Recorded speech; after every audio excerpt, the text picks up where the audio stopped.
दोस्तों, सभी सनातन भाइयों का इस यूट्यूब स्टूडियो में स्वागत है।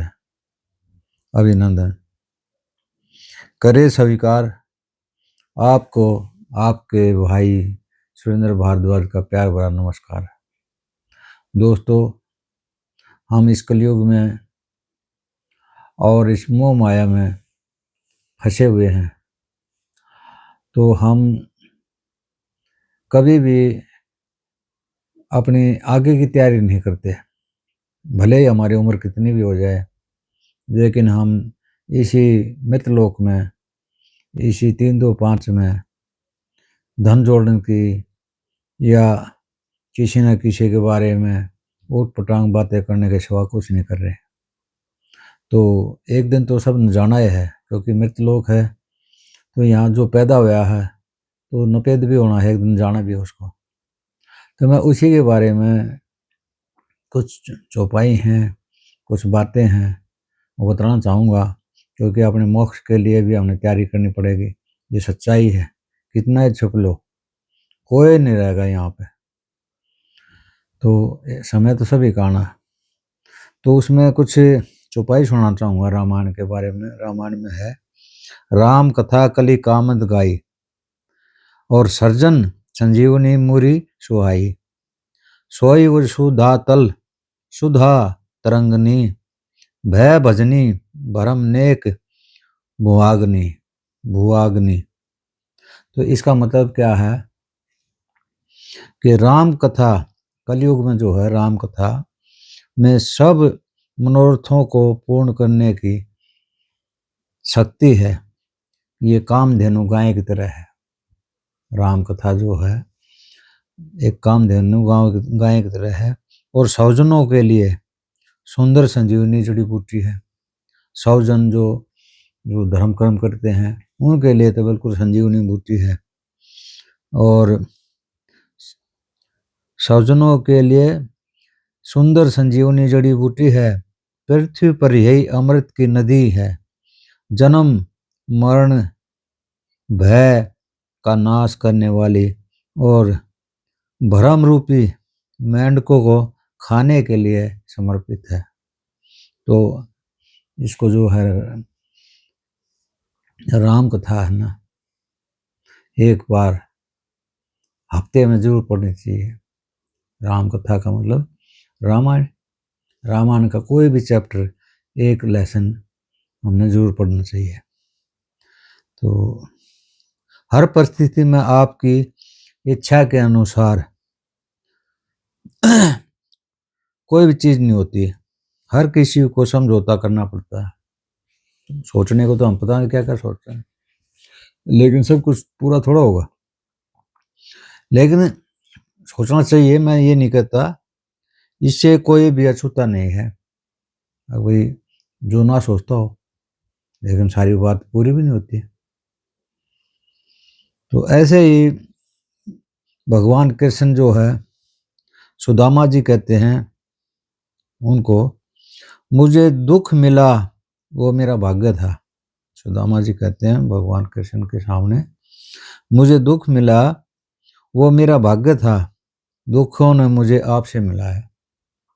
अगर दुख नहीं होता तो मैं आपको कहाँ ध्यान याद करता। तो कहते हैं ना, अभी दुख में स्मरण सब करें, सुख में करें ना कोई, और सुख में जो स्मरण करे तो दुख काहेगा होए। तो कहता है सुदामा जी भगवान कृष्ण जी से, मुझे दुख मिला वो मेरा भाग्य था, और दुखों ने मुझे आपसे मिलाया वो मेरा सौभाग्य है। गोविंद को, भगवान कृष्ण को। तो दोस्तों, ऐसे ही फिर एक और कहावत है, हित चाहने वाला पराया भी अपना है। किसी का भला चाहने वाला जरूरी नहीं हो आपका रिश्तेदार, आपका कोई हो परिवार से, वो पराया भी अच्छा होता है। और हित करने वाला, अहित करने वाला, और अहित करने वाला जो है वो अपना भी पराया है। अगर अपना कहने को तो अपना हर रिश्ते में है, लेकिन वो अहित करता, हमेशा उसकी बेइज्जती करता है, उसका हमेशा उसको दुखी करता है, तो वो अपना होते भी पराया है। रोग अपनी देह में पैदा होकर भी हानि पहुंचाता है। बीमारी जो है हमारे शरीर में वो है, मतलब एग्जाम्पल है ये, और वो फिर भी हमें हानि पहुंचाओ है, जबकि हमारे शरीर में रहे और फिर भी हमें आराम से नहीं रहने देती, जब हमने अपने शरीर में रहने को उसको इजाज़त दे दी। और औषधि वन में पैदा होकर भी हमारा भला करती है, और दवाई जो है औषधि वो जंगलों में ढूंढ के लाते हैं, पहाड़ों में, जंगलों में, जहाँ पर तो वो फिर भी हमारा हित करती है, उससे हम आराम मिलता है हमें उन दवाइयों से। तो इसमें कहने का मतलब ये है कि जरूरी नहीं है कि सब अपने अच्छे हों। संसार में हर तरह के इंसान हो। एक वो होते हैं कि जो लालच में रिश्ते तो होते हैं और फिर भी वो रिश्ते नहीं निभाते, लेकिन वो लालच में निभाते हैं। और एक वो भी वो हैं जो अपने भी नहीं होते, लेकिन वो उनके संस्कार ऐसे हुए हैं जो हमेशा मानवताओं की सेवा करना चाहते हैं। उसमें अपना पराया कोई होता है नहीं उनके सामने। लेकिन इस कलयुग में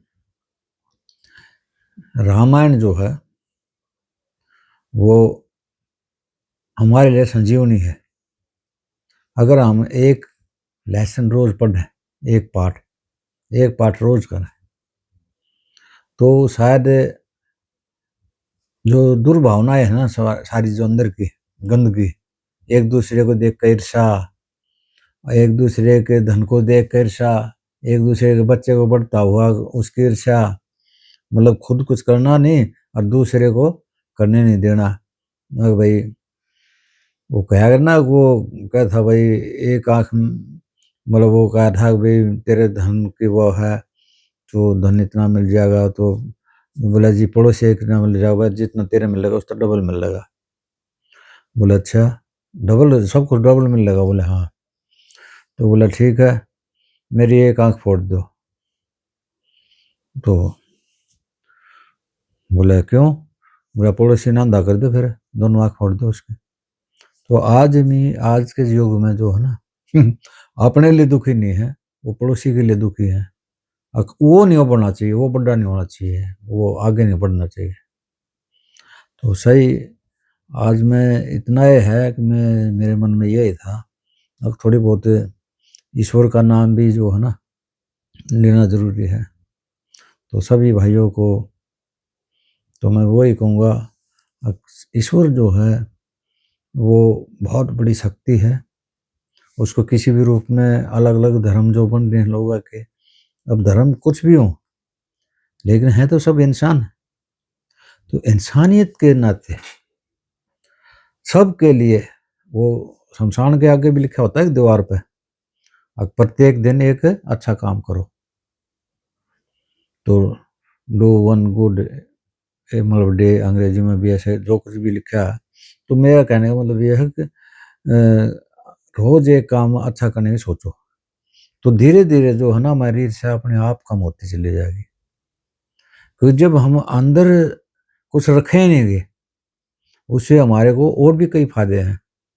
अब जो खाम खा के जो सोच जो घुमाते रहे ना दिमाग में, खाली दिमाग शैतान का घर होता ना, तो उसको अपने दिमाग को है ना कहीं ना कोई ऐसी धार्मिक पुस्तक ले गए, रामायण है, गीता है, कोई और है, तो वो लेकर पढ़ने लग जाओ, बजाय हमें ये जो इसमें टीवी में या उल्टी पुल्टी जो चीज़ों में घुसे रहे हैं या इधर उधर की सोचते रहे हैं फालतू।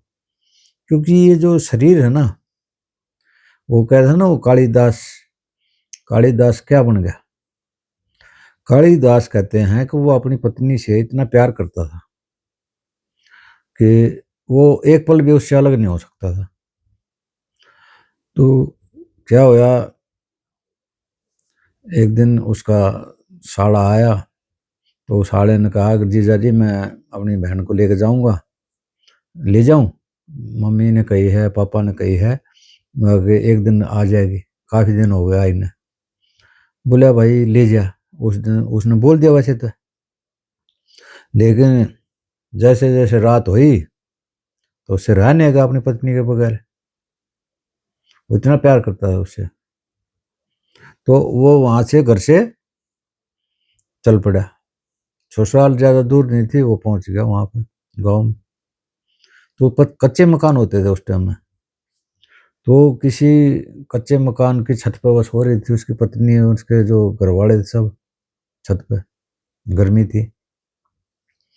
तो उसने देखा कोई रस्सी लटक रही है। तो उसको एक सांप था असल में, वो सांप जो था वो उसकी दीवार में मुंह डाल कर और ऐसे पूंछ लटक रही थी उसकी। तो कहते हैं कि सांप की मुंडी मुंडी है, कहीं पर अंदर फंस गया तो वो बीच में से टूट जाएगा, लेकिन वो छोड़ नहीं उस जगह को। तो उसकी पूंछ पकड़ कर छत पर चढ़ गया वो। तो जाकर अपनी पत्नी को उसने जगाया तो बोले तुम ऐसे कैसे, घर पर मना कर देते। बोला नहीं नहीं, उस टाइम तो मैंने मना नहीं किया और मेरा दिल नहीं लगा, मैं तो आ गया। बोली इस शरीर से क्या प्यार कर रहा है तू, क्या है इसमें? तो अगर तू इतना लगन, अगर इतना ध्यान भगवान के उसमें लगाएगा तो तेरी मुक्ति हो जाएगी, तेरा परलोक सुधर जाएगा। क्या रखा है इस शरीर में? वो कहते हैं ना, तन से तन का मिलन ना हुआ तो क्या, मन से मन का मिलन कोई कम तो नहीं। तो मन जो हो ना, तो उसको साफ करो, उसको भगवान में लगाओ, मोक्ष वहीं पे मिलेगा। ये तन से कुछ नहीं होने वाला। ये शारीरिक भूख है, शारीरिक भूख सभी ऐसे, ये एक प्रक्रिया है। और समाज को बढ़ाने की, भाई परिवार को बढ़ाने की, ये इसको दोनों चीज़ मान सकते हो। बाकी असली चीज़ जो है, हम जितना कमाना भी जरूरी है, लेकिन उसके बाद में, घर आने के बाद में, भगवान कृष्ण ने भी कहा है अगर भाई जरूरी नहीं तू मेरे भजन करता रहे, लेकिन 24 घंटे में किसी भी टाइम तेरे पे खाली टाइम होता थोड़ा, उस टाइम है ना तू बैठ के एक बार जाप कर लेगा, मैं उसी में खुश हो जाऊंगा। तो ईश्वर है, वो कभी बुरा नहीं मानता।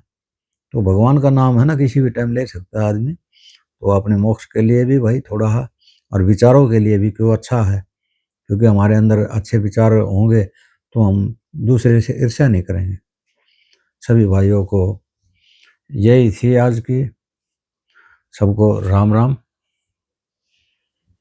जय शिव शंकर भोले बाबा। जय श्री राधे राधे राधे।